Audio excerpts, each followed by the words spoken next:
I'm Carolina Zaragoza, Ambassador of Mexico here in Ireland. The embassies of India and Mexico welcome you to what is a very significant activity for our embassies, the promotion of contributions made by our diasporas to their adopted countries. The project to shape grew and was named Emerald Heart, Many Nations, One Heart. And that is exactly what it is.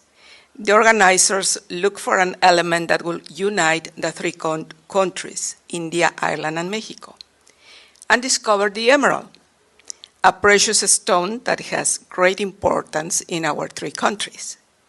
Although this emerald can have different meanings for each of us, we are united by the beating of our hearts, and we all work together to build a better world. That is why we say that even though our origins are from different nations, we are all one heart. So no matter where we are, near or far from the land we were born, we build our homes wherever we are. And this is what our diasporas are expressing. So this project is divided in three important parts. The first one is a panel discussion of an analysis forum moderated by Laura De La Fuente. Welcome, Laura. On the role of the diaspora, their dynamic evolution, and the contributions of the diasporas to the development of their host societies. At this time, I want to welcome, recognize, and thank our distinguished panelists and friends of the Mexican Embassy for a long time, I can say, Dr. Martin Russell and Kingsley Aikins, who will discuss the historical significance of diasporas and their role in shaping global perspectives within cultural and sustainable context. The second part of the project is the inauguration of the visual arts exhibition, Emerald Heart, Many Nations, One Heart. That is coming after the panel. And the third part, at the end of August, a literary forum will be hosted at the Indian Embassy, exact date and time to be announced in a later date. Today's forum, as I mentioned, will be moderated by Laura De La Fuente, an active collaborator of this embassy and recipient of the highest honor that the Mexican government grants its citizens abroad for their support of the diaspora, the Otley Award, and she has it right now, as well as Katrina, who is also recognized by the government of Mexico. Ms. De La Fuente is a sociologist with more than 20 years of experience in corporate financial services and information technology management. Since 2019, she has collaborated with the United Nations International Organization for Migration, representing the Mexican diaspora in Europe. And we have here Susana from the IOM in Ireland.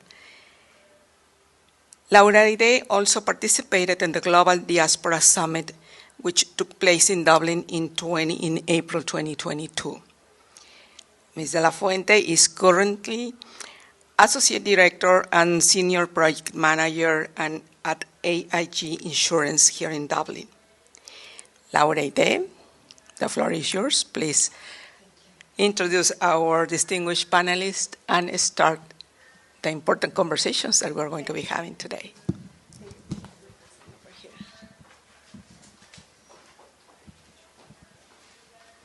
Thank you very much, Ambassador, for the welcoming words, and to the Embassy for allowing us to be here and to present this gentleman here.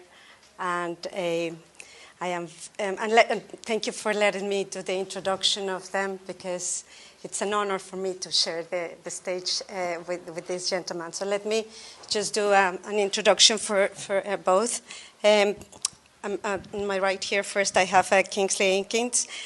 Kingsley is a founder and CEO of the Networking Institute, a Dublin-based consultancy company. He's a recognized expert on professional networking and has written and spoken extensively on the topic and has run workshops and online, offline networking programs for major corporates in Ireland and overseas. He's an economics and politics graduate of Trinity College Dublin. In his career, he worked for 10 years for the Irish Trade Board and IDA Ireland and was based in Sydney. He then led the Ireland Funds for 21 years, mostly based in Boston, and his time with the funds, over $250 million, were raised for projects in Ireland. He was awarded a CBE for his work on the British-Irish issues. I did my research. I didn't know what CBE was. So he's commander of the Most Excellent Order of the British Empire, which, you know, it's very important mention. It's the most well-known award of the British government, instituted in 1917 by George V. The awards were created during the World War I to reward services of the war effort by people not in the front line. However, they are now appointed to civilians, like Kingsley, as well as members of the armed forces. He represented Trinity College, Irish universities, and Vichy, France, and Leicester at Rugby. He's married with 3 children, and he lives in Dublin, just in case you were wondering. And we have Dr. Martin Russell. Martin completed his PhD at the Clinton Institute, University College Dublin, where his research focused on diaspora media, diaspora philanthropy, and diaspora politics. He is the founder of Global Diaspora Insights, GDI, has collaboratively contributed to diaspora engagement in over 50 countries for a variety of public, private, and third sector clients. He's an advisor at the Networking Institute, serves on the board of directors of Ireland Reaching Out, and is a member of the Transition Assistance Practice Group at the Institute for Integrated Transitions. He was previously a visiting fellow at the UNU Merit. He has a diverse publication record, including cross-academic and policy landscapes, including several national diaspora policies globally. He has also supported design and delivery of numerous flagship global convenings on diaspora, including the Global Diaspora Summit held in Ireland in 2022, which is where I had the pleasure to meet for first time Kingsley and Martin, first time in person, because we had collaborated before, so welcome, and thank you very much for being here. The theme for the panel is just to give an opening it deserves to the exhibition, but I'd like to give a little bit of a context on where I see, or Katrina and I, where we see this cultural contribution fitting within the whole scheme of diaspora. So I'm going to start with a little bit of an international relations lesson. Don't worry, it's going to be just 5 minutes. I'm not going to do an exam, but you're welcome to take notes. I'm going to talk about 3 very important documents that have been created for diaspora over the last number of years. One is the Global Compact of Migration. The other one is the Sustainable Development Goals and the Global Diaspora Summit. So that's the context of where we are basing this panel.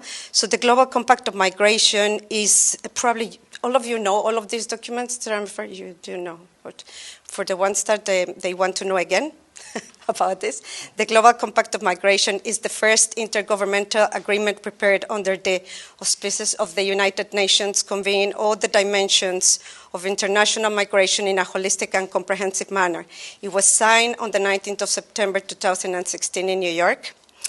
The adoption of the 23 goals within the Global Compact of Migration finds its roots on the 2030 Agenda and the creation of the United Network of Migration, which creates a new push to achieve the 17 Sustainable Development Goals. So that's where the linkage is. The Sustainable Development Goals are 17 and include several references of migration in areas where, as nations, we are falling behind. And I believe this event can be very well fall under the Objective 19 of the Global Compact of Migration. And with the adoption of the Global Compact of Migration of the member states, it was prioritized. They prioritized diaspora engagement for first time, I think, for development in countries of origin, countries in transit, and countries in residence, and all of that. It is part of the Objective 19. So in April 22, which is when we have the privilege, personally me, being part of the Global Diaspora Summit that took place at Dublin Castle, it was the first time for diaspora communities that were invited, if I recall correctly. So it was very important at the time, and I was honored to be invited and be mediator of the presentation of the Diaspora Association. So that was a really important milestone for the diaspora community. And the vision, I'm skipping a little bit more on the Objective 19, and that's probably where I'm basing my idea of how these cultural contributions from these artists fall under. So the Objective 19 says that it's about migrant and diaspora contributions, and to create this objective is it was made to create conditions for migrants and diasporas to fully contribute to sustainable development in all countries. And I'm just reading a couple of extracts there that I think they are important. And it says, when it's properly managed, migration contributes to positive development outcomes and to realizing the sustainable development goals. Migrants often bring significant benefits to their new communities in the form of skills, by strengthening the labor force, as well as through the investment of cultural diversity. Migrants in the diaspora also play a role in improving the lives of communities in their countries of origin through the transfers of skill, social capital, financial resources, which contribute to positive development and outcomes. That's where we're placing, and that's kind of the context of the questions we're going to go through the panel with this gentleman. So just a little bit more on the Global Diaspora Summit. The vision of the Dublin Declaration that was signed in 2022 at the Dublin Castle is to institutionalize and operationalize the diaspora capital across policies and programs and partnerships in a coherent and consistent framework. And that's why I thought on this gentleman, because they have the framework and they're going to talk to us a little bit about it. And just from my perspective and for the people that probably watch this, I thought it was important to define what cultural capital is, because there's a few definitions of it. Some of them are a little bit more controversial than ours, but I'm going to pick the sociological one, which is the one closer to me. So in sociological terms, cultural capital comprises the social assets of a person: education, intellect, style of speech, style, dress, social capital, etc., that promote social mobility in a stratified society. Cultural capital functions as a social relation within an economy and practices, and includes the accumulated cultural knowledge that confers social status and power. That's the simplest definition that I found on cultural capital. So that's kind of the context of everything, and so let's dive into the questions on the theme. So I have the first question as an introduction to the theme for Martin. Can you talk to us as a researcher about the historical significance of Irish diasporas? If you can take us back to your entry point to your diaspora studies.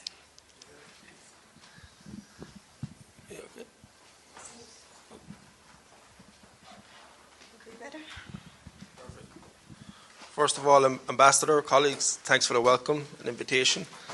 To the artist, I hope we do you justice over the next hour or so. Look, I'm sure everybody has these people in their network, but sometimes when a name pops up on your phone, it's impossible to say no to that person. You know, Laura is one of those people. For us, when we see the name, whatever she asks for, it's an automatic yes. But when she did ask me for my bio, I actually said, just put down Kingsley Jr. Because this is much deep. But Kingsley's most important job today is actually translating my Cork accent. Because when I was a young student, not too far from here out in UCD, I remember my professor sitting me down after 6 months, and he said, Martin, this is the first time I've read your writing. And he said, you have to take this as a compliment. You sound better in print. But look, to bring it to maybe to link it to the question, look, I think in terms of the historical significance of the Irish diaspora, it's in every fabric of our society. You know, we're a dot on a map realistically when you look at it. We're an island, off the edge of Europe. You know, whenever there was any issue economically, politically, you know, migration became on many levels a release valve for the country. And I know Kingsley puts this quite powerfully a couple of days ago when he was giving a tribute to a colleague and a great friend, Tony O'Reilly. He said back in Tony's days, people progressed in life in spite of being Irish abroad. Now they celebrate and progress in life in Irish abroad because they're Irish living abroad. And I think that captures the historical significance, because at the core, and I'm captured by the power of just the imagery of those three flags kind of sitting together. Because talking to the artist involved before we began, you know, we're living in a really interesting time of division, and we need a diplomacy of courage now that brings communities together. And I think diaspora occupies in that. So I guess in terms of the historical significance of the Irish diaspora, I think for me it's rooted in a very basic but I think important distinction to make. When we talk about migration more broadly, you know, I think of migration of the language of borders and identity, but I think of diaspora as the language of belonging and identification. And I know which one is more powerful, right, if we do it well enough. So coming back to my entry point on diaspora studies, you know, I particularly became fascinated by the role of the Irish diaspora and one of the great challenges on this island in terms of the conflict in the north of Ireland. And whilst when I went in as a young raw researcher, I began to think, well, that must play economically, politically. The one word I didn't have in my mind was culture and culturally. But when I began to really try to understand how diasporas function, and my entry point was around collective memory, and particularly how diaspora communities are shaped and influenced by collective memory, but also the cultural processes and the products that can actually shape that. And not just always to the positive, sometimes to the negative, in terms of what we've seen also on the island of Ireland. So that's where I came at it from, and I think, you know, I'll pause there to kind of reflect back onto Kingsley maybe. But for me, I just see it in terms of Ireland would be nowhere near where we are without the blessing of migration. And, you know, I say that quite poignantly. I think migration is a blessing in today's world. We all know the image of migration out there in today's world, but for me, it's spawned this great asset that Ireland has in terms of our people abroad. And culture is your way of keeping connected. And that professor who told me that I sounded better in print, he gave me great advice when I left that meeting. He said, Martin, remember, diaspora engagement number 1 is culture. Diaspora engagement number 2 is culture. Diaspora engagement number 3 is culture. Thank you, Martin. I knew you were going to like him, and especially talking about culture. Kingsley, I know you lived for a number of years abroad, and you know the difference between a forced migrant and a skilled migrant. I think you fought under the skilled migrant. You migrated for. Okay, tell us about those reasons why you migrated and the significance of your experience as an Irish diaspora in your situation. Thank you, Laura. Ambassador, quiero hablar en español, pero de todas formas es más difícil para mí, entonces yo tengo que continuar en inglés. Gracias, muy amable. And maybe picking up on some of your points and then specifically answering your question. In 1847, the population of Ireland was 8 million. The population of Britain was 16 million. It's now 5.5 to 60. I mean, what an incredible sort of shift. So the bad news for Ireland is that 10 million people left this island in history. The good news for Ireland is that 10 million people left this island in history. And I was saying it the other day at that talk I gave. There was a time when the Prime Minister of New Zealand was called Muldoon. The Prime Minister of Australia was called Keating. The Prime Minister of the United Kingdom was called Callaghan. Prime Minister of Canada was called Mulroney, and the President of the United States was Reagan. So now from this little island off the edge of Europe where it rains every day, we have an incredible kind of global tribe, one of the great global tribes of the world, which is extraordinary resource for Ireland. But we're kind of only lately, in the last maybe 20 or 30 years, begun to see that there's a difference between the state and the nation. The state being lines on a map, but the nation being a global notion. And I think that's been very liberating for Ireland. And I think watching other countries, and I know India has an involvement today, I mean, I think one of the things that's happened is India is that there's a sense of global Indianness. And I think, you know, diaspora participation and engagement can be very helpful in what I call nation branding, you know, creating what people think of other countries. And your diaspora can play such an incredible role in that. Now I've forgotten your question. What was it? After that one, which is the historical significance of the diaspora, what was significant about your experience as an Irish diaspora? Yeah, so, I mean, I think emigration should be compulsory in Ireland, which is in other words, you know, this is a small island. I don't know if it was Oscar Wilde or George Bernard Shaw, one of those great Irish writers, said, "Who knows Ireland who only Ireland knows?" In other words, to know your country, you need to leave. You need to get away. You need to see it with different eyes and different perspectives. That was very much my desire. As soon as I finished college here, I wanted to get out. There wasn't much going on here anyway, but I wanted to get away. I want to try and learn some language. I'm always embarrassed by the extent to which all of you speak such fabulous English and all of us struggle with any foreign languages. So I actually went to France and played rugby for a year, which was not a good idea. And then I joined Chorus Struchtala, which is the Irish Trade Board. Emer, you probably remember the Chorus Struchtala. And it's now Enterprise Ireland. And I got posted to Australia. And I arrived in Australia. I didn't know a sinner in Australia. I met a lot of sinners in Australia after that, but I didn't know anybody when I arrived. And my mum gave me the name of a neighbour whose friend's son was in Sydney. I called him and I said, "Can you introduce me to the local Irish business network?" And he said, "There isn't one." And I said, "Well, maybe we should set one up." So we actually established it, and 12 people showed up for our event. We called ourselves the Lansdowne Road Club, because I was a rugby guy, and that's where they play rugby here. And then, because we wanted other sports, we dropped the word road, the Lansdowne Club. And it's still there today. And it's the biggest Irish business network in any city in the world. But it started at nothing. And I was trying to find somebody who would be would lend his name to support this organization. Now, I don't know if you're familiar with this name, because as you say, he's passed away now. But his name was Tony O'Reilly. He was a very successful Irish businessman. He ran the Heinz Food Company in Pittsburgh. He owned Waterford Crystal, he owned newspapers. He did a lot of things. He was a famous rugby player, probably the greatest we ever produced. So I wrote him a letter, and I'm a total nobody. I wrote him a letter to Pittsburgh in the United States and asked him, would he head up our organization? And he wrote back and he said 3 things. He said, "Yeah, I'd love to head it up. I'm interested in the Irish diaspora. I'm interested in stuff like that going on." Secondly, he said, I'm coming to Australia to buy newspapers. And thirdly, he said, and I couldn't believe this, he said, "Would you be free for lunch?" So I said, "Yeah, absolutely." So I met him for lunch, and I worked for him for 21 years. And I ran a diaspora organization for Ireland called the Ireland Funds. Now, this was an organization aimed to bring together the disparate Irish people who are in different countries, engage them, and particularly get them to help with the problems, the struggles we had with the issues in Northern Ireland.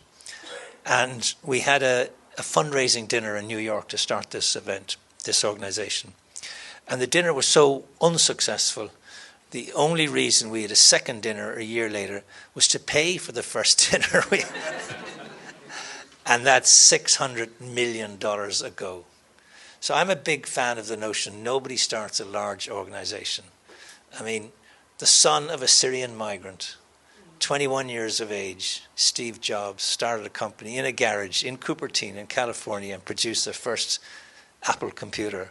It's now the biggest company in the world. It's $3 trillion. And round the corner you had, two guys, one called Hewlett and the other called Packard, who started a printing company. Walt Disney was in a shed and produced his first cartoon. In this country, there was a plane took off in 1985 from Waterford flew to London, the first flight of Ryanair. Ryanair will do 25 million passengers this month. So I think the diaspora plays a role in all these different things. And then with my job, I was with IDA, bringing investment back into Ireland. And we had some wonderful diaspora stories. I'll give you one story before I stop. Intel, the great computer chip manufacturing company, wanted to set up a manufacturing headquarters in Europe, and they came and looked at all the countries, and looked at Scotland, and looked at the Netherlands and Germany and Spain. They looked at everywhere and decided to locate their manufacturing headquarters in Scotland. And my boss, Kieran McGowan, said, "Why Scotland?" And they said, "It's a bigger domestic market in the UK, and it's got more people coming out of the universities and electronic engineering and all that." So Kieran said, "Give us 4 weeks." And he hired a recruitment company, and they identified 1,000 Irish electronic engineers, all working in the Irish diaspora, all working overseas. And they were interviewed, and 80% said, if Intel located in Ireland, we will come back to work for it. We'd love to come back to work for Intel. So when that was presented to Intel, they changed their decision. They decided to locate in Leixlip in Ireland, not in Scotland. And, the rest is history. They've invested 30 billion in Ireland. There's thousands working for them. And it all came down to a tiny little wafer-thin marginal decision as to why Ireland, not Scotland. And we used to call this the nudge factor. What's the nudge factor? What's the small thing that can push a deal in Ireland's direction? And we used to say the people, it was always about people. And the people who would give you the information, or he'd make an introduction or give you a piece of advice, we call them tipping agents. People who could give you a piece of advice, that would nudge a deal and tip it in Ireland's direction. And always it was the diaspora. So we've developed this concept of DDI as a subset of FDI. FDI is foreign direct investment. DDI is diaspora direct investment. And there are so many stories. I could spend all afternoon giving you examples and stories. So the power of the diaspora, this notion of the nation being more than the state, all those things, the idea that you can use your diaspora to brand you as a country. I mean, when I was growing up, we exported beer, biscuits, and cows. That's all we did. But now look at where we're at today, and that happened in a relatively short period of time. So using all your resources, your diaspora is a formidable resource. Thank you, Kingsley. I think it's great what you said about the nobody starts a large organization, and that probably it's going to be very motivating for many of us here as an artist of whatever you're doing. So that I could spend the whole afternoon hearing those stories, but I have an agenda to follow.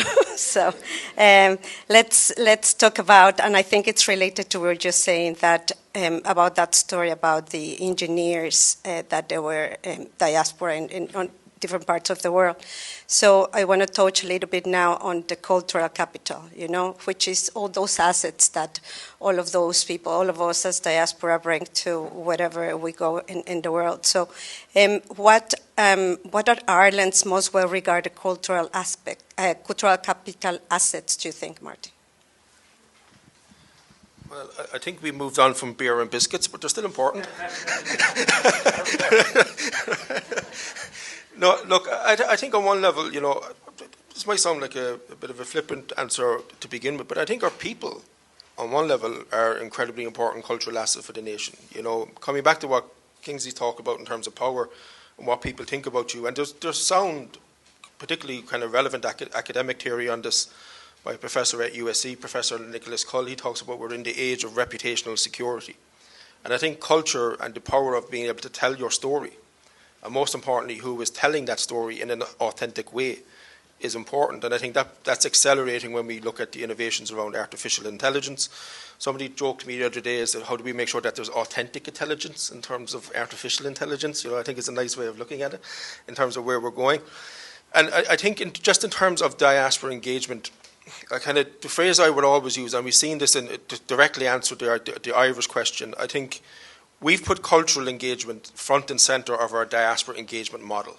So if you want to look at it at a very clinical way in terms of what the Irish government does, for example, one of the key instruments that the Irish government has is an instrument called the Emigrant Support Programme.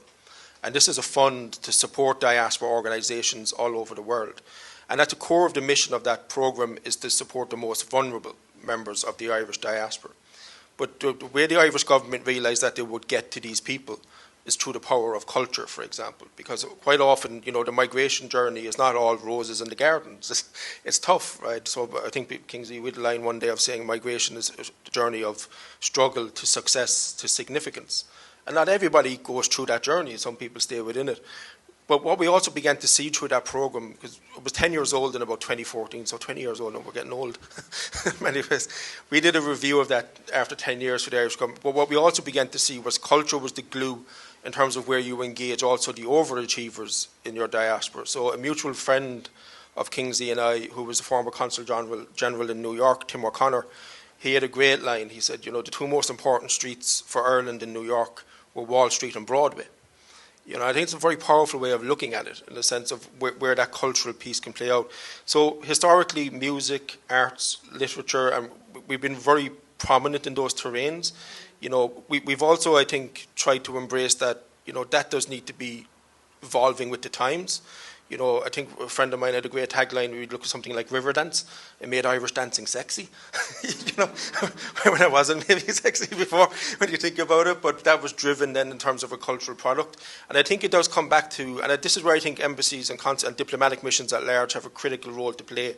Because, the boundaries of cultural diplomacy, public diplomacy, economic diplomacy, they're not as set and as disparate as they were once in terms of relationships to each other. They're merging now and those lines are blurring.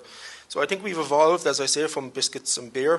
Beer is still important. I think you might want to tell the story of the pub network, Kingsley, that you were involved with many years ago. But I think what we've also tried to understand is the power of that culture to tell our story as a nation. And most importantly, I think we might come to it later, maybe in Q&A as well. Quite often in diaspora work, there's a balancing act between, telling the story of the past, but also telling the story of the nation of where you are now and where you want to go in the future. And that's something to a degree, I think, this is my own personal reflection in Ireland. We've kind of struggled a little bit with, we call it almost kind of leprechaunism, right? In the sense of certain people have an image of Ireland as a backward agricultural green economy, and that's great, that brings people here for tourism. But we also want them to know that we're the land of intel, the land of his, and most importantly, what's coming downstream. And your cultural gateways are the storytellers to help you get there, I think. So that's the best I got in that. Just to add a quick, so when I was with IDA, our job was to promote Ireland in Australia, and I shared an office with the Irish Tourist Board, but they were trying to promote a completely different Ireland from the Ireland I was trying to promote, and they wanted to show pictures of cows leaning over fences and all that kind of stuff, and so we came to a compromise. So I decided I was going to promote Ireland as a centre of computer literate cows leaning over fences. That's great. I'm glad that it's being recorded because there's a lot of gems on those answers. So I'm certainly gonna watch it again and take a note of it. Thank you, Martin. Thank you, Kingsley.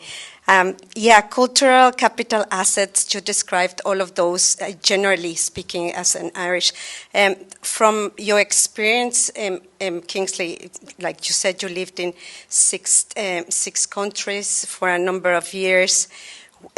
What were the most useful cultural capital assets in those in those years of experience? And most importantly, when did you realize that or those were your capital assets, your cultural capital assets? So I lived in Australia, I lived in France for a while, I lived in the UK, I lived in the United States for 15 years. And eventually came back here, and as all Irish people eventually wander back home. And I often wonder, what's the glue for people in the Irish diaspora? And I think it's having a really strong sense of belonging. I think belonging is very powerful in diasporas. But here's the interesting thing. I don't think it's about belonging to Ireland. It's belonging to a place. And not only are people very passionate about Donegal, they rather hope Cork falls over. You know what I mean? There's this kind of slight animosity towards the other counties, so they're very passionate. And we're going to see it next Sunday. Yes, right. So, so I think, in terms of the question about culture, the culture very often is not about the whole country, it's about a place. The other thing I realize is that, I don't know what the situation is with Mexico or with India, but there's a big difference, certainly I found in the United States, between Irish Americans, in other words, people who were born in the United States and their parents or grandparents were Irish, and Irish-born people. Really quite different animals. And we have a tendency to just say, like, there's 33 million Irish people around the world. There aren't really. They're quite different. And you need to have different policies and programs and projects to appeal to these people. And they have different instincts. In fact, being an Irish American very often means you're passionate about Notre Dame University in Chicago rather than Trinity College Dublin. So I think it's important that we understand all these different layers within it and all these different subset and segments within it. And frankly, often diaspora groups fight, amongst themselves. There's always disputes and arguments. It's a bit like, what do they say about, academic disputes are so vicious because the stakes are so low. But I mean. But, I think, and people often told me, I can't believe how the Irish diaspora all fight amongst themselves. And I said, no, every diaspora, try Haiti, or try Jamaica, or try Scotland. My God, the Scots are ferocious, And so, you get lots and lots of, different. And one thing we haven't quite mentioned yet is sport. I mean, the power of sport. Now, I don't know what happened in Mexico and Copa Americana. No, don't talk it. No, don't. Okay. Actually, there's a funny story in terms of soccer and division in Glasgow. You probably know there's two soccer teams in Glasgow. There's Glasgow Celtic and Glasgow Rangers. And the guy is going out like for the 10th weekend in a row to watch Glasgow Celtic, and his wife says, I think you love Glasgow Celtic more than you love me. And he said, honey, I love Rangers more than I love you.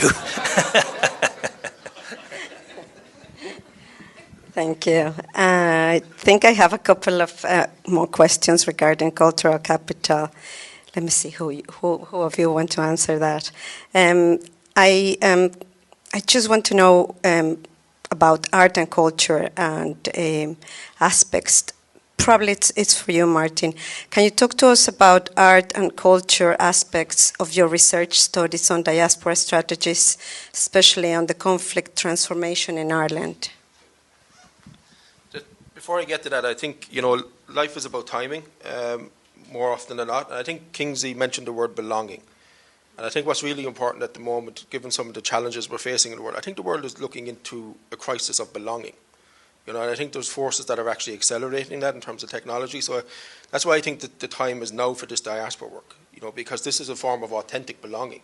So, and I think it links in, so to directly answer the question, what I really began to get fascinated early on in my research in the role of not just the Irish diaspora, but the impact and the influence back home in terms of trying to move towards peace was the role, as I mentioned earlier, of collective memory, and particularly how art in all its forms, but also in terms of how the communication framing through different imagery and visuality of how things were being framed in terms of presented to people was beginning to influence community decisions. And, I think there's a deep responsibility, and we may be seeing the ills of this. I'm trying to think about how to put this diplomatically. We may be seeing the ills of people not taking that responsibility seriously enough in the contemporary art and media landscape, particularly, about the responsibility that they have in terms of what we're projecting. We just have to look in the sense of what is truth and what is not, and the debates are going on. But what really fascinated me was particularly how art, it's a space, and when I say art, I'm not an artist, so I want the artist to give out to me in the room, but when I say art, I mean all the forms in which it can be represented, from museums to contemporary art landscapes to dance to film to theatre to everything between. What I began to see in terms of the role of the Irish diaspora in the peace process, I would argue around the mid-80s, was a much more mature appreciation of how that should be represented to the community abroad in terms of the reality of what was happening. And I think art and particularly cultural landscape is one of the few spaces where we can have those challenging debates without them necessarily becoming debates. And I think that's very powerful in ages of division. You know, so I give an example, one of the where I saw this play out quite vividly, and this is the boring academic in me, where the stakes were very low, Kingsley, I promise you. You know, I spent a year of my life in archives of Irish American media, and if you look at the visual cues that were being presented through that media, and you track that through from the 60s to the 70s to the 80s to the 90s, you know, there's a lot of people done a lot of bad things in the Irish diaspora as well.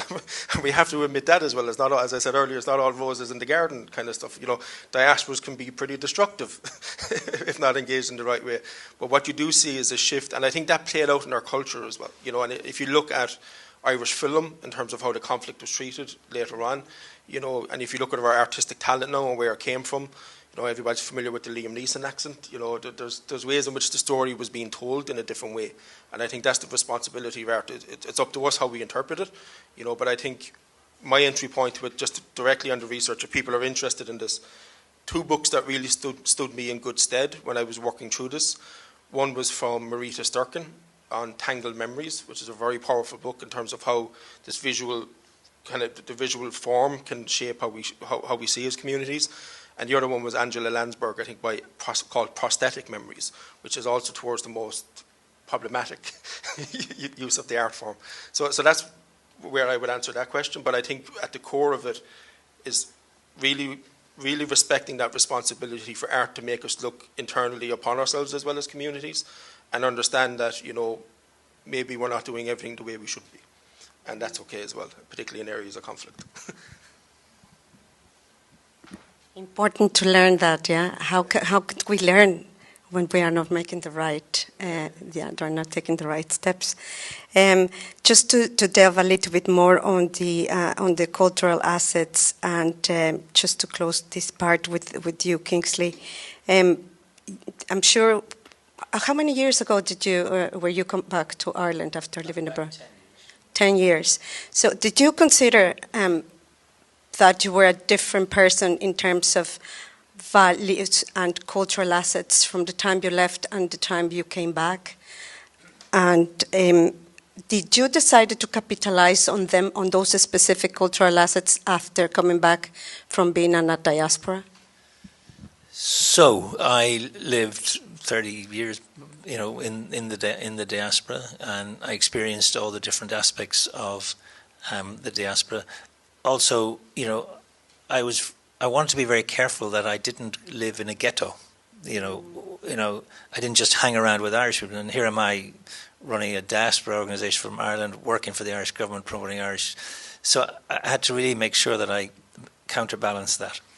I think there's a danger from people who live abroad for a long time, is that they're not quite at home in the country in which they're living, and then they come back to their own country and they're not quite at home there either.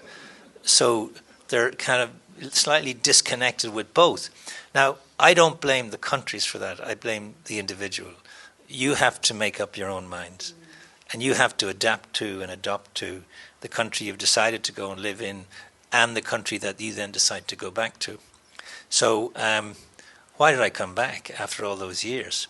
And what was the experience? Well, I certainly came back to a very, very different country here from the one when I left. I mean, I left, it was pretty grim, economically grim. There wasn't much confidence in the country.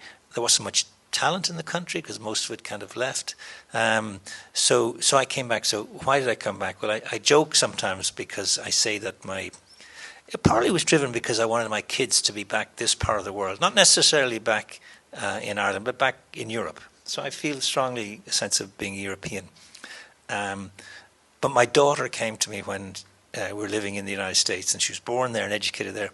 And she said, "Dad, I'd like you to meet Hank," right? And Hank is an all-American good old boy, and he's from Nevada, And his parents are big Trump supporters, and they love guns and all that kind of thing. And they'd like us to come down for Thanksgiving for the weekend. And I said, oh God, I'm not sure I can take this. So I can't take this. So we came back to live in Ireland. And so my daughter rings me. Same daughter rings me then about a year ago, and she says, Dad, she lives in Amsterdam. Dad, I'd like you to meet Keon. I said, oh, Keon, where's he from? She said, Booterstown, right, which is just around the corner here. And I said to my wife, job done, you know. So, and in a way, that answers culturally, you know, what was important to us.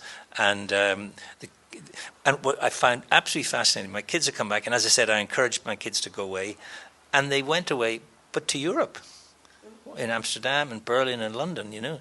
I think that's interesting. I think a big question about diasporas we haven't quite touched on, but is one of who are they, where are they, what are they doing?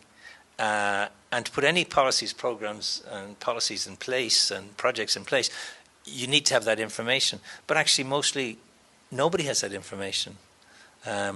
It's in different pockets. And Martin, you alluded to earlier, I was chairman of the Global Irish Pub Network. And somebody has to do that job. And there's 7,000 Irish pubs outside Ireland. So there's more Irish pubs outside Ireland than inside Ireland. So in a way, what we need to talk about is actually food and drink. And this country, Mexico, is such a fantastic name and reputation for food. And years ago, I did a project for the French government in Paris for the Vietnamese diaspora in France. And there's, of course, historical connections between Vietnam and France. And one of the things they did was to get people on their phones to punch in the word that they think most signifies Vietnam in France. And the word that came up was food. So I think food is something we shouldn't ignore or forget about. And you guys have got such a phenomenal reputation and history in that space. So culture is a broad topic. Definitely. Culture gives us a lot to talk about. But yeah, food, for example, it's an important one for the Mexicans, and they don't let me lie here.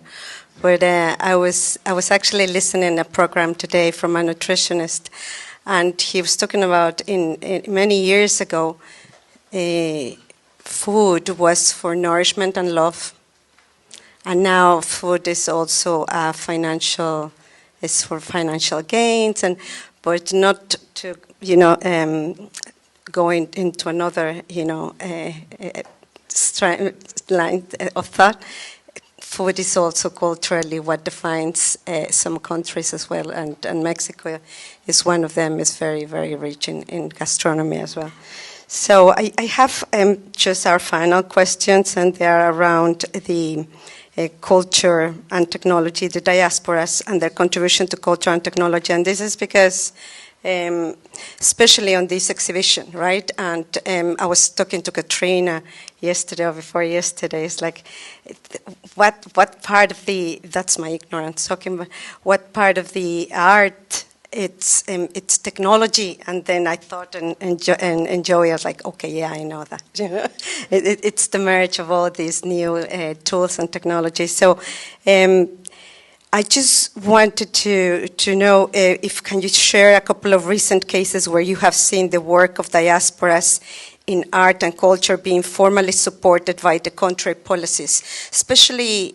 I don't know if you've been involved in all of those conversations as well, Kingsley, but can any of you talk to me about if you've seen some of good examples, especially for them that they want to learn from that, you know?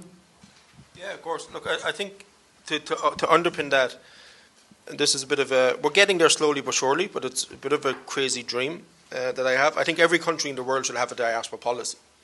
And the reality is that not every country does. And I think that's where that support comes from. So I'll give you a couple of examples, because on the technology point, I think the infusion of technology in the creation and the distribution of the art form was one thing.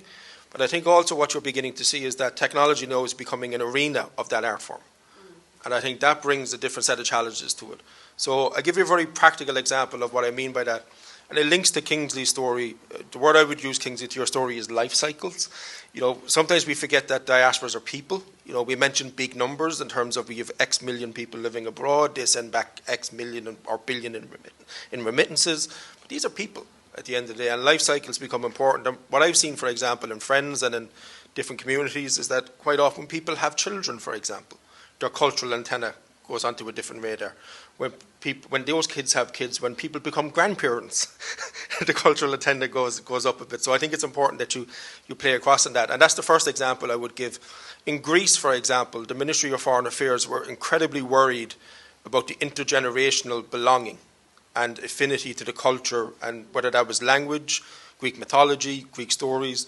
So in terms of the contemporary space, they realized that to engage people 5, 10, 15, 20, to keep that sense of connection, it was going to need a much more of a digital delivery of the cultural product.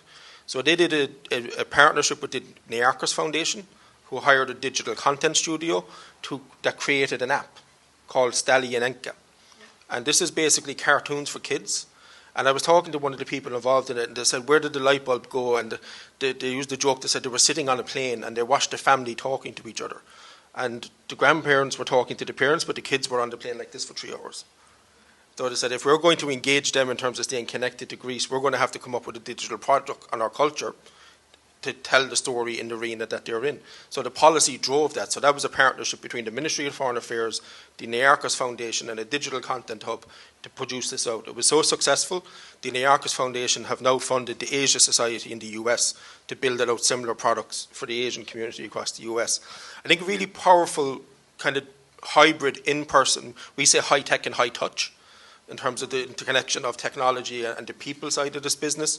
If you look like a country like Ghana, for example, that began through the lens of tourism, in terms of, they called it the year of return. So we had something quite similar called the Gathering in Ireland to bring people back through tourism. But out of that, they built a 10-year policy called Beyond the Year of Return that built the diaspora policy, but there's cultural offerings built across that. So I think it's important that government get this and understand it and invest in it, because everything we've talked about today in terms of belonging, connections with community, you can't take them for granted, and you have to invest in it, and you have to have people in the field meeting the diaspora where they are to stay engaged with them. So there are 2 examples. But Kingsley and I have built out a kind of a training course on this. We have about 100 case studies from around the world, and there's many from the world of art and culture. We'd be happy to kind of collate some of those, and you can share it to the audience, and you can. And as we say, Kingsley, we haven't mentioned this, but Kingsley and I are founding members of a group called CASE, C-A-S-E, and it stands for Copy and Steal Everything. So look at what other countries have done and do it for your own. And I think there's something else we haven't mentioned today. And I think the great crisis facing the world today is loneliness and isolation. And the Harvard longitudinal study on loneliness, which has been going on for 85 years, says that isolation is more damaging to your health and your longevity than cigarettes, alcohol, or drugs. I mean, that really puts it up there. And I think the recent events of COVID and working from home, etc., I think it's creating real mental health issues, particularly for the younger generation. But that whole idea that diasporas can help break down that loneliness and isolation. If you look at the cities around Europe, like in Paris, Stockholm, 70% of people live alone, and technology is fantastic, but who's going to feed your cat, Yeah, that's a very important topic, I think, and I'm not going to mention this lightly, but I think in the Latin or Mexican culture we have a more family-oriented actions or attitude towards the elderly, and I'm not saying there are not going to be loneliness. It's probably a lot of shades to that, but it's a very, very interesting topic, and I think we have here examples of people, helping on that regard. I want to give the opportunity as well to the people to ask questions, but I just want to ask one last question to you, Kingsley. At the Global Diaspora Summit, before the Dublin Declaration. I was watching the videos again and I was like, oh my God, it was a great time, right? But I remember at the time you delivered a masterclass in networking and connectedness, which ties to this loneliness. And I think it was before they signed the declaration. And I think it was very rightly put, as you said, I think you were the notch factor there for them, because at that moment they didn't sign the declaration yet. So I thought this was a true masterclass, and I wanted you to share with them a little bit more on the networking, your association networking, and the power of it, of networking and connectedness for us and for embassies, for all of us that are here. Why is that important? So it's kind of my day job now. I go around corporates and I go into schools and colleges and talk about this topic of networking, because nobody teaches networking. No school or college teaches networking. If you think about it, progress in school or college is a function of a grade, a score, a mark, a metric. It's got nothing to do with the person sitting beside you. And then you get into the real world of work, and everything depends on the people around about you. And there's a whole series of things in life that count, but can't be counted. Resilience and determination and grit and attitude and fun and humour and, as we say here, crack. These things really matter, but actually they can't be counted. So I think it's a big challenge, but also a great opportunity. I think it's a great opportunity in many cases for Irish people, because I think we are quite affable and amiable, and I think we like connecting and we like networking in many cases. But I do worry a little bit about the next generation. CEOs around town tell me that the people that are coming out of the universities in Ireland today are fantastic, deductive, analytical, really sharp, completely crap at getting on, making phone calls, of writing, of talking to people. They want to avoid all of that. I think technology, which was designed to bring us all together, is actually having exactly the opposite effect. And we're living this kind of slightly atomized lives, which goes back to my previous point. So I think networking is important, and I sometimes use lines which shock people when I do these seminars. For example, early in your career you get paid for what you do, but later in your career you get paid for who you are. So now you've got to think about, how do you become known for who you are? How do you become known for what you do? And I hate to use the expression of it's about personal branding, because it makes you sound like a tin of beans or something. But the reality is we all have a personal brand, whether we like it or not. In fact, not having a personal brand is having a personal brand. And your personal brand is not what you say it is, it's what other people say about you.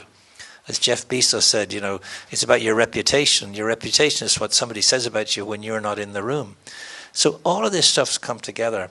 And I'm a fan of a guy called Harvey Coleman, who's an American, who says an outrageous thing. He said, how well you do your job contributes 10% to your career progress. What? Surely doing a super job and you will soar. And he says, no. He says, doing a super job is the minimum. It's mandatory. It's expected of everybody. It gets you on the ladder. It gets you into the pitch. It gets you into the stadium of competition. But it doesn't get you up the ladder. He said, you get paid on performance. You get promoted on what other people think of your potential. So now he's introducing those two pesky little words, other people. Now he's saying other people hold the keys to your career success. So if it's only 10% your performance, what's the rest? He says 30% is your image, what people think of you. What are you known for? What's your reputation? All those things we mentioned.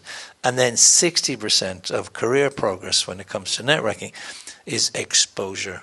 Who's seen you in action? Who's seen you deliver? Who's seen you speak? Who's seen you? Do you do visible work? Do you do invisible work?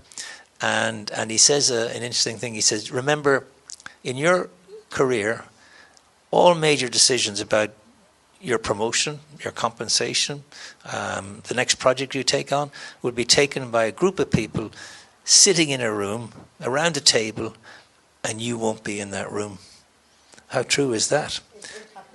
That's the way so there's a whole series of unwritten rules about life and business which you don't get taught.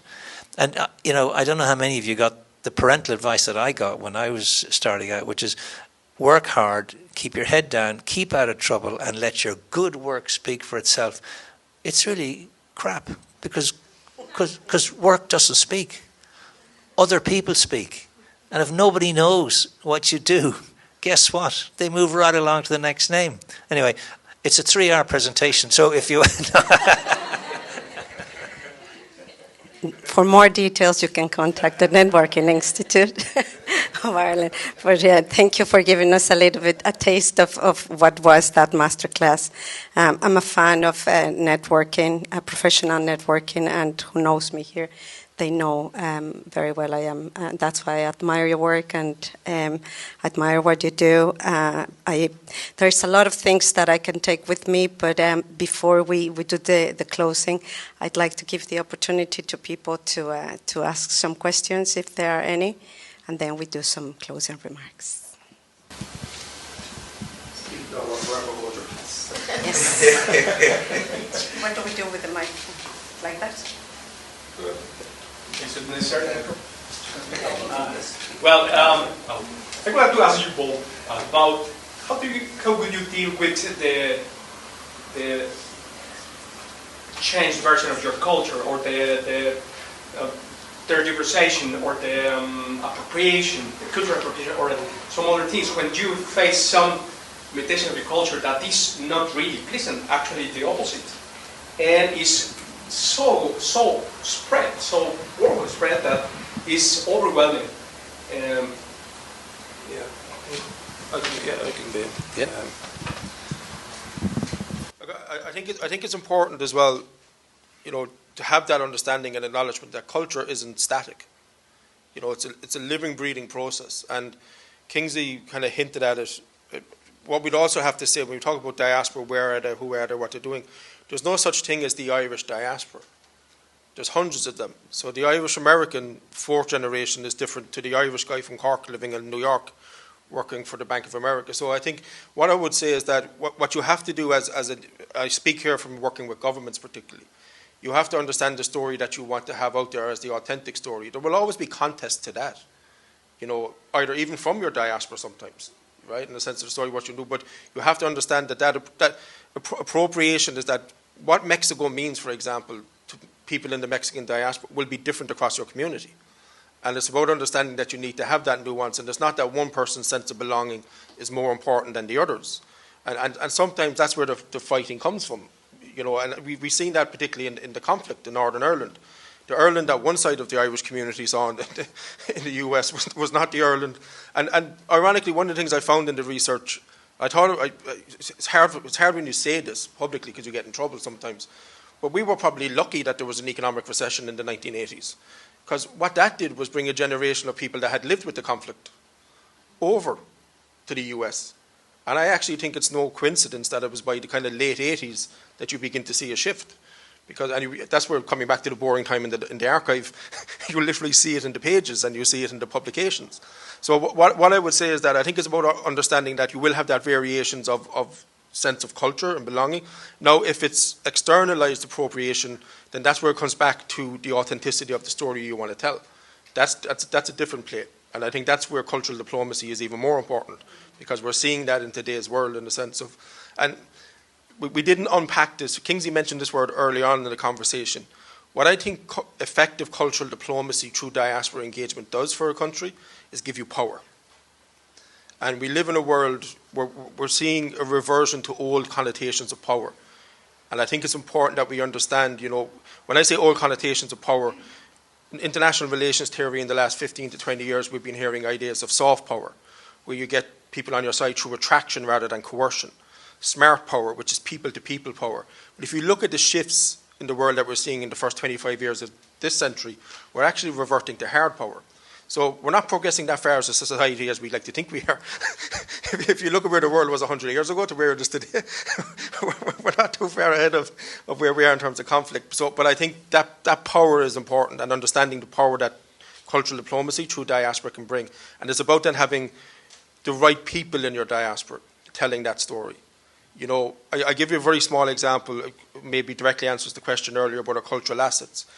You look at the power for Ireland that a Paul Mescal does, that a Liam Neeson does, that a Daniel Day-Lewis does, that a Barry Keoghan does, when they're on the stage at the Oscars, the BAFTAs, You know, we're not talking about millions of people there. We're talking about a cohort of 15 to 20 people, and that's something that Kingsley and I think believe in quite strongly in diaspora engagement. Across different types of your diaspora engagement, sometimes it's about finding the right 20 people rather than trying to engage a lot and having them on the mission. So I don't know if I answered the question. I think I tried. You know, I think we sometimes use an expression that, you know, we want to move your diaspora from being lost actors to national assets. And historically, that wasn't as easy as it is now because of technology. Communications are so phenomenal now. Because I think in the old days, your geography dictated your identity. You know, if you lived in Southern California, that's who you were. But now you can live in Southern California and be very engaged with, you know, Guadalajara or Sligo. You know, so you can actually live what we call a hyphenated life. You can actually be engaged with two places at once, which is really fascinating. Whereas when I think back to the older generation, you were gone and you were gone forever. I mean, my great-grandmother had 4 brothers who went to America and she never, ever saw them again. I mean, those days are gone to a fair extent. So I think that's a big shift. Thank you, Kingsley. Any more questions? Oh, yeah. Thank you. My name is Susanna and I'm from Iowa. I was named at the beginning. First of all, thank you for this opportunity. It's really my honor to be here. I wanted to mention that you mentioned Global Diaspora Summit from 2 years ago a couple of times. You may know that there is another global diaspora conference being prepared, and it will take place in Cape Verde on 12th and 13th of September. So if you want, I can share a link with you, and if you are not already connected with organizers. And I wanted to use this opportunity to ask distinguished guests on their opinion, to look at diaspora differently from the perspective of country of origin. What is your opinion? How can diaspora be engaged, involved, or should it at all, in efforts of the country of origin to bring diaspora back? Not too far from here, in European Union, small countries that face brain drain and very often brain waste. That's how they see it. It is very economic, sorry, in this cultural event. It is very economic thinking and argumentation. And migration is not a solution for them because they're simply not attractive for migration. So they're trying hard and failing so far to bring their migrants back, actually, their emigration back. So what is your take on it, your opinion? How can diaspora support, and should diaspora support? I like the way Kingsley just subtly kept the microphone moving. You know? No, it's a really important question because you're hinting at tension is the wrong word, but you know, and a lot of I call it the myth of return, because I think in today's global markets, flows of ideas, economics, capital, they're borderless. And I think I hinted at it at the beginning in terms of I see migration and diaspora. The line I use is that they're like first cousins, related but different, right? And we have to understand that there's difference between them.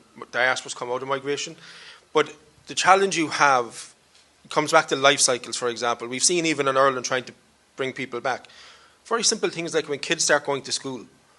And, you know, when they begin to build social networks as young children, and the parents, you're trying to convince a 35-year-old that has a mortgage in Denmark to come back to, you know, human nature, it's a difficult sell. And I think the countries that, particularly across Europe and Eastern Europe, we've done a lot of work in the region that are beginning to accelerate and really excel in diaspora engagement, have realized that it's about the connected capital that they bring.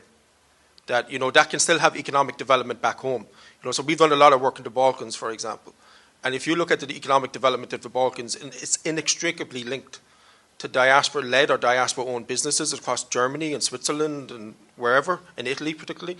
You know, so that idea of bringing people physically back, you know, I think on paper it has always been a very attractive proposition, but it's a difficult sell to human beings. So I think it's important about having the options in play as a country of government, that it's on the table if people wish, but that shouldn't then be either or, that we're not engaging with you if you don't come back.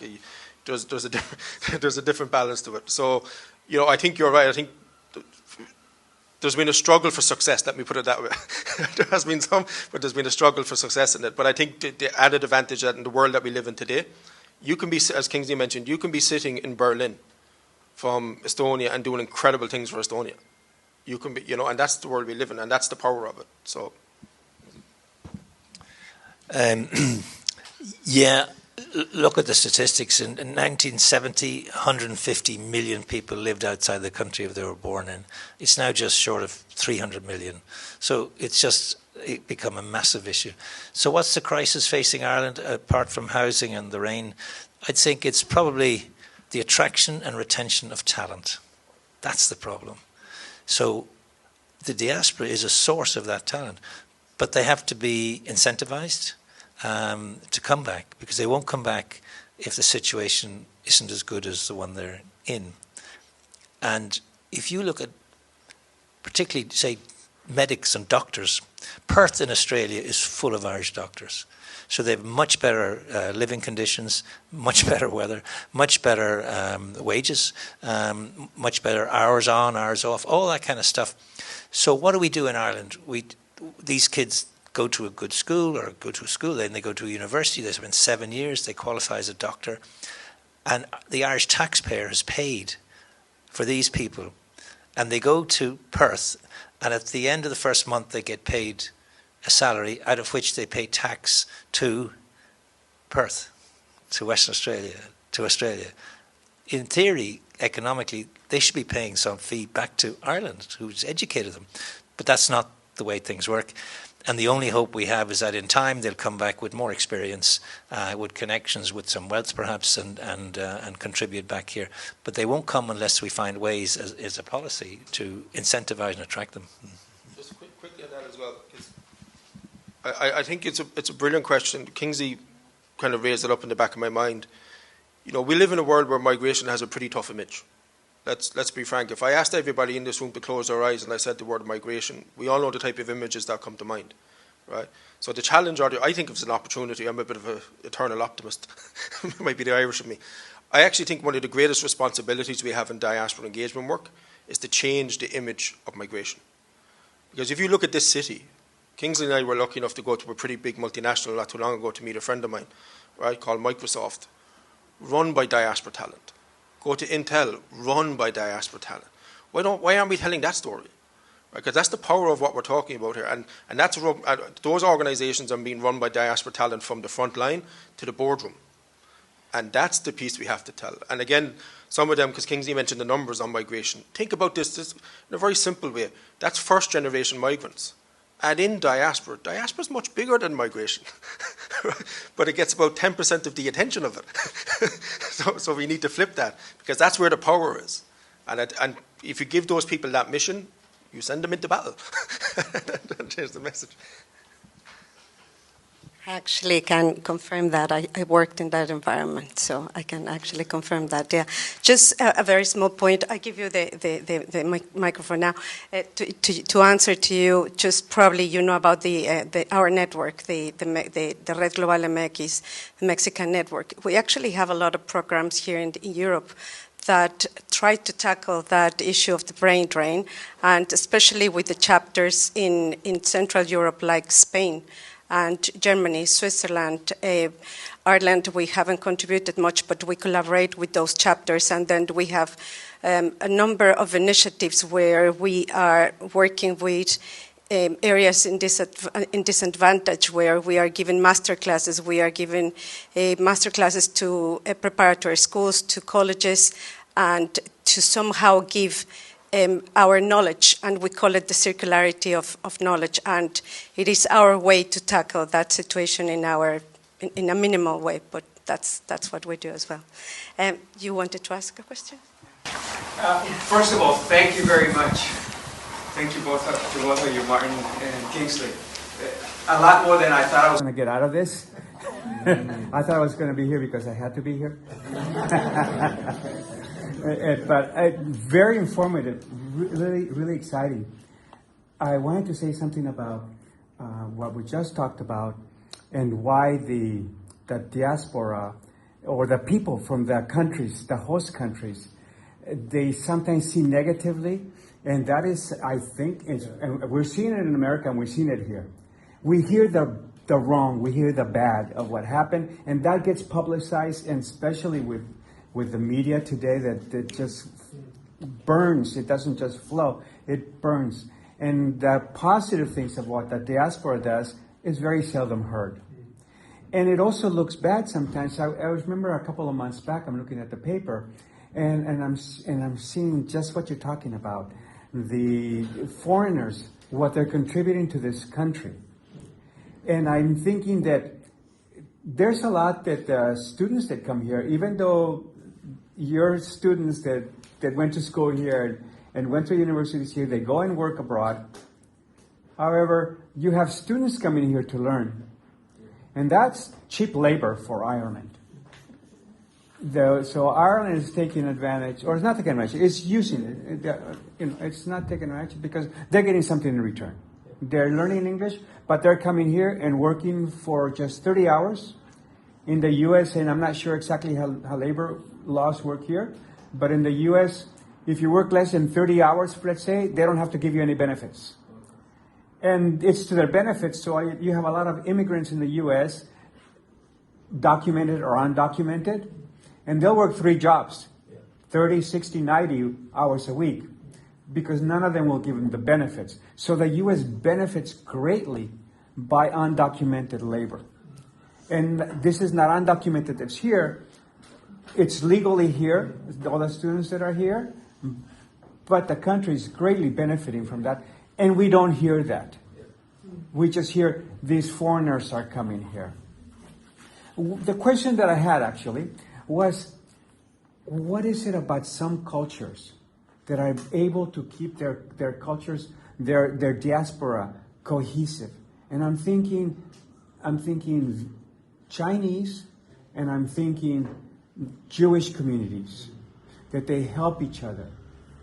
And with some of our communities, and I don't see it as much here, but I saw it a lot in the U.S. where we spent a lot of years in the U.S. Within the Mexican community, is that we say that everybody wants to be chief. Nobody wants to be the soldier. Everybody wants to be the chief. So the communities are split. And yet, when Mexico plays, everybody's behind Mexico. But we separate ourselves between cities, even within the same states. I'm from this part of the state, and you're from that part of the state, so I don't look at you right. But then when it's Mexico versus another country, yes, Mexico, we're all there. Why is it? So the question is, why is it that some countries are able, and maybe I'm wrong about that, maybe it's just something that I perceive, but the diaspora, such as in particular the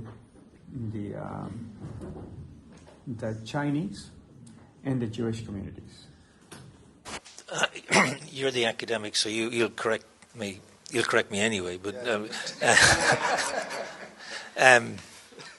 there's such a concept as victim diasporas, right? And the great diasporas of the world are victim diasporas. So obviously the Jewish diaspora because of the Holocaust, the Irish diaspora perhaps because of the famine, and you look into the history of some of these countries, and you see that often a past which was pretty awful, and that gives them a degree of solidity, in the countries that they go to. But your earlier points are completely correct. All the research shows that migrants are better educated than the locals. In fact, I think some of the violence against migrants is a frustration because these are kind of the losers in society are taking it out. And migrants are so much better educated. I was in hospital for a week some months ago. The consultants were Irish, but everybody on the staff was from overseas. A lot of Filipinos, a lot of Eastern Europeans, and they were fantastic, absolutely fantastic, working really hard, really genuine, decent people. I think we owe them so much, but that story's not told. And the story is told, in many ways, perhaps it's social media is to blame. Social media designed to bring us all together actually is bringing together lots of really weird and wonderful people hanging out together. When we had the riots in Dublin, they came from all over because they were connected on social media within minutes and they jumped on trains and cars. In the old days, there was always nutters in every village and town, but they couldn't connect with each other, but now they can. So they become a force. And then media follow them, and it all becomes quite sort of disruptive and quite dangerous. So I think there are issues out there.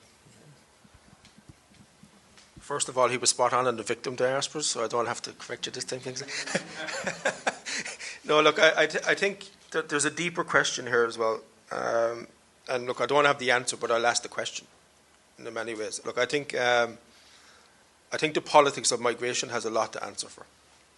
And I think it's been weaponized politically in different jurisdictions in a way that, on one level, is, I always get this word wrong, but irreprehensible, is it? Irreprehensible. That's the one. You know, and I think, you know, I said this, I think, at the beginning, I think this is where I particularly see diaspora diplomacy as incredibly important. I think, you know, we need to have much more courage in our politics. Now, I'm conscious of where I'm saying this as well, in terms of being in Dublin and not too far from the Irish government as well. You know, we can't walk down a path that maybe some of our neighbours have. Let me put it that way. You know, because I think that's coming, unless we're very, very careful in this country. I think we have to be braver on that. Coming back to your point about telling the story, the question is then who should be telling that story, because the opportunity to tell that story is there, right? And they're deciding not to tell it. And I think part of that is on us. Let me be frank. You know, I think it's so imperative that we get to people in positions of influence, whether that's economically, culturally, politically, to let them know that they are diaspora. Maybe they don't see themselves as diaspora. And I think what we have to do, and this is the boring academic in me, we have to get people using the word more, because not everybody used the word. I joked earlier. I said if I asked you to close your eyes and I say the word migration, we know the images. If I say close your eyes and say the word diaspora to most people, even in Ireland, they'll have a blank picture in their head. Now there's power in that, because you can paint that picture. But I think part of the balance is, and this is where I'll be kind of focusing some of my work moving forward, particularly in the private sector, and particularly you look at the US. You know, you look at the boardroom of the US, 224, I think, of the Fortune 500 companies were founded by migrants or the sons and daughters of migrants. Why isn't that in the front of the Wall Street Journal? Think about it, you know. But I genuinely don't think these people see themselves as they are. We haven't gotten into them to say to them, this is you. And what I've seen coming back to how the communities keep together, and I'm conscious of who I'm saying this next to, because Kingsley walked the talk. I just talk it and research it and write it. So he very much walked it. You know, I think one of the... Let me say two things. I think one of the last great successes of US foreign policy was the Northern Ireland peace process, and it meant not putting any boots on the ground. It might be a lesson in that for them. And I think, secondly, on the Irish diaspora story, I think we've done a pretty average job after the Good Friday Agreement on engagement of the Irish diaspora, because the peace process was a cause. And when you have a cause as a diaspora, the community coalesce around it. So we often talk about you need three things to be successful in diaspora engagement. You need a great case powerfully articulated, right? And that makes sure that the case becomes a cause. People want to row in behind it. That comes to the second element. It's about a constituency of support. Who's going to put their name and reputation on the line when it matters? You know, maybe when you're not in the room, to put this forward. And the third step is leadership. And the last time I checked, we're pretty light on leadership in the world at the minute. So we'll have to figure that piece out. So I don't want to end in bad news, because Northern Ireland proves it can be done. You know, but I think that's where we need to get to tell that story moving forward. One more about what you were saying about the doctors that go abroad, educated here and studied abroad. From a perspective of an Irish person, let's say that they make, as a doctor, 150,000 euros a year when you graduate from university, and you're going to make that here. You can kind of live, but not if you have a family of four. And you go abroad, and you're going to get the same 150, but it's going to cost you less to live. So it's not how much you make, it's how much you have at the end of the month, or at the end of the year, however you want to look at it. So for a foreign person, in particular, let's say, that comes from a country like Mexico, to come here and somebody tell you you're going to make 150,000 a year, it's like, where do I sign? I had a friend of mine who I had worked with him, just actually a person I worked with, and he was telling, they're offering me a job in the U.S. as an engineer, and they're going to pay me X. And I said, great, but look, does your wife work? No. You have a maid? Yes. You have a house? Well, it's an apartment. We have apartments. It's not a separate house, you know, but it's apartments, but it's their own house.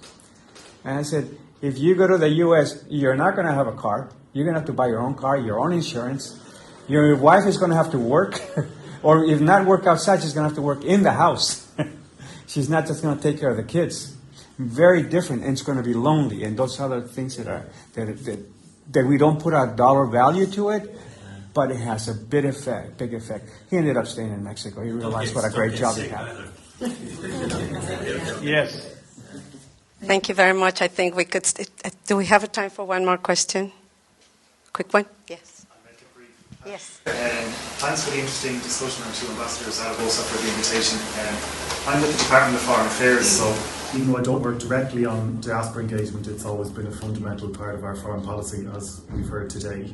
But we've definitely moved, I think, in the past even 10 years from engaging with the traditional diaspora groups in the Anglophone countries mainly, to trying to engage more with those underrepresented diaspora groups and the non-traditional diaspora groups.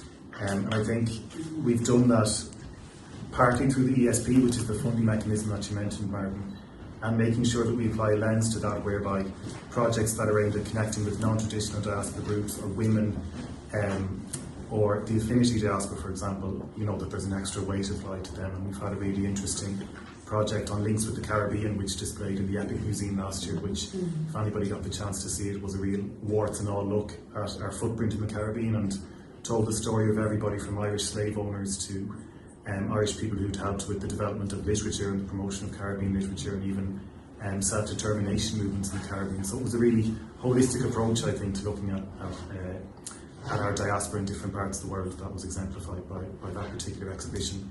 But I suppose my question is, do you have any advice or best practice examples around engaging with non-traditional diaspora groups, and particularly those groups, and I'm thinking of maybe the LGBT community or the Irish traveller community in parts of the States that might have left Ireland due to discrimination, or even feel that the state had a hand in that discrimination and would be reluctant to engage with the state on that basis. So any thoughts on that, or any opinions on how we can best engage with those groups? You very subtly handed it again, you know. You know, look, two quick elements to the answer. I think, first of all, just to echo what you said from the department point of view, this comes back to the value of having policy or strategy. Ireland is quite young in terms of diaspora strategy. Our first one was 2015, I think, right? The second one was 2020. But that strategy, what I'm most proud of in the evolution between those two strategies, not necessarily the instruments, is that became a vehicle and where we spotted those gaps in terms of Ireland's diaspora engagement, in terms of engaging with diasporas. If you said Irish diaspora 10 years ago, you would say pale and stale, right? Everybody gets the message. But it's not. And the policy and the strategy gave us a baseline to actually reflect up on that. And I think the most recent one is actually much more assertive on engaging the diversity of the Irish diaspora. And that challenged us as a community to look at ourselves as a community and to push it forward. Second part of the answer, you have to engage them where they are and on their terms. So, for example, when we did the research for the Irish government on the Immigrant Support Programme in 2014, for the undocumented or irregular Irish, whatever term you want to use, in the US, there was no point in me hosting an event in a consulate.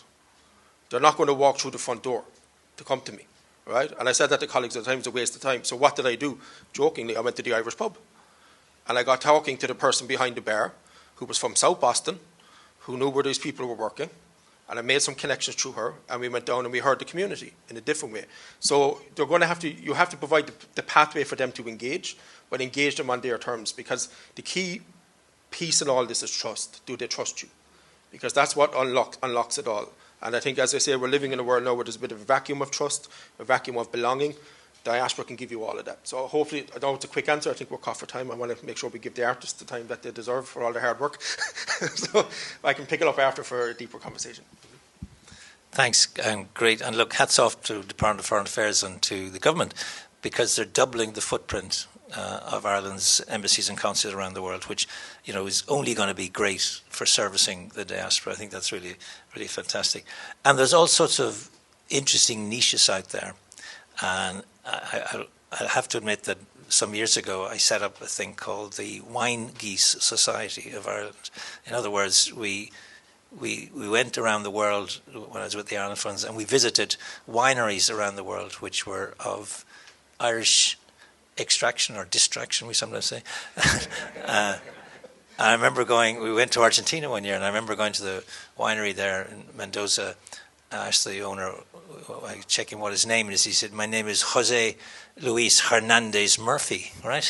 And he has this wonderful winery.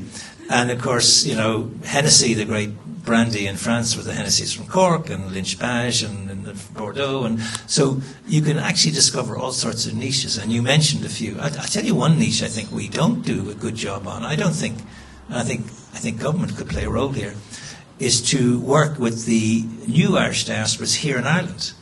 I mean, the Nigerians and the Kenyans and the Mexicans. I mean, I think we should be working with these people, because that gives you great soft power, and it gives you, I think, a calling card back in those countries.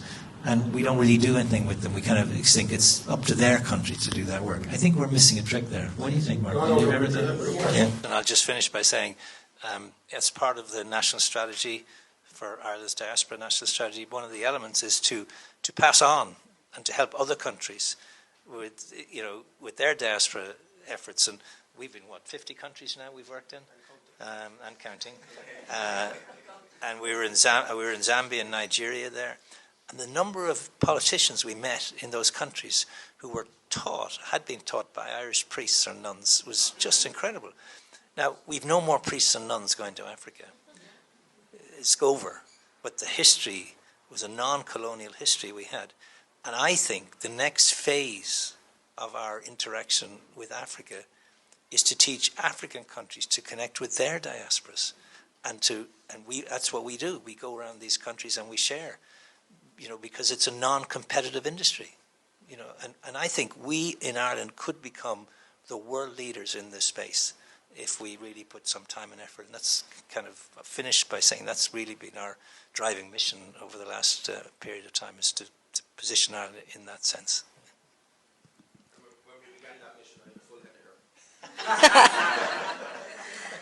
I think that take us nicely to the closing remarks. I think I'm going to take those as your closing remarks, because we need to allow the artists to put together here the place. But I'm sure you could agree with me that this is a testament of how important these diaspora engagements are. And it was my intention with Katrina's to show you and the IOM and the Government of Ireland to show you that this exhibition, it's a little sample of what we can do as a diaspora, and that could also be a part of a continuous discussions here, because we left so many things here that we could unpack, and we didn't have a time, but it's just a taste.